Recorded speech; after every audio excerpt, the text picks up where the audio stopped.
ఈ ప్రపంచంలో ప్రతి విషయంలోనూ ఒక సమతుల్యత అనేది చాలా అవసరం.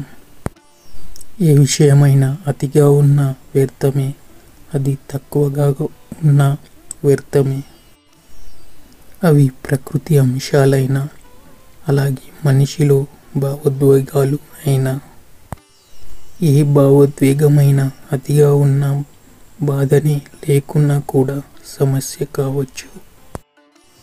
మనిషిలో కొన్ని భావోద్వేగాలు ఉపయోగపడవచ్చు, ఉపయోగపడకపోవచ్చు.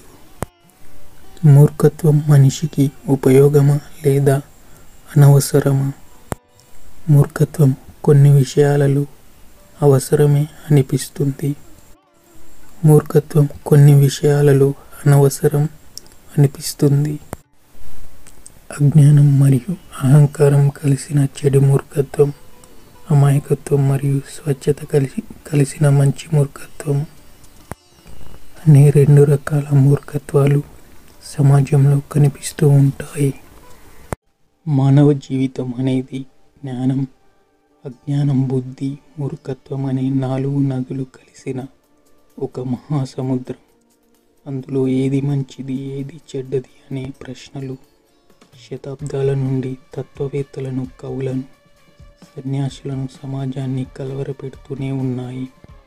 మూర్ఖత్వం అనే పదం వినగానే ముందుగా మన మనసులో చెడు రూపమే కళ్ళ ముందు నిలుస్తుంది.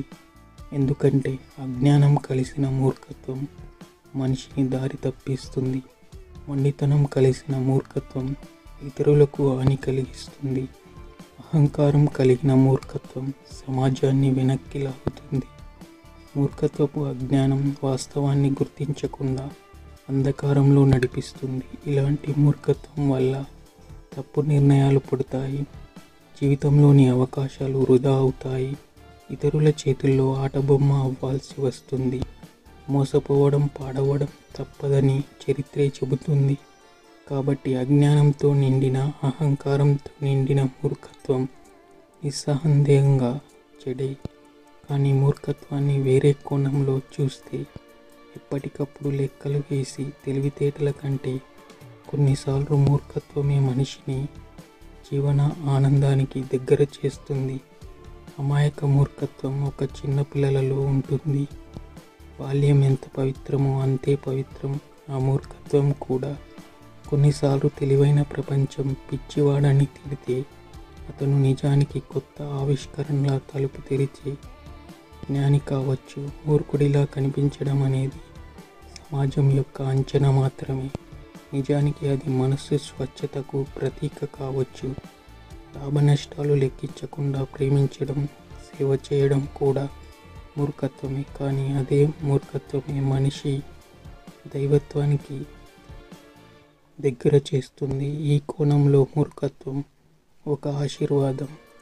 మూర్ఖత్వం అనే పదానికి 2 వైపులున్నాయి.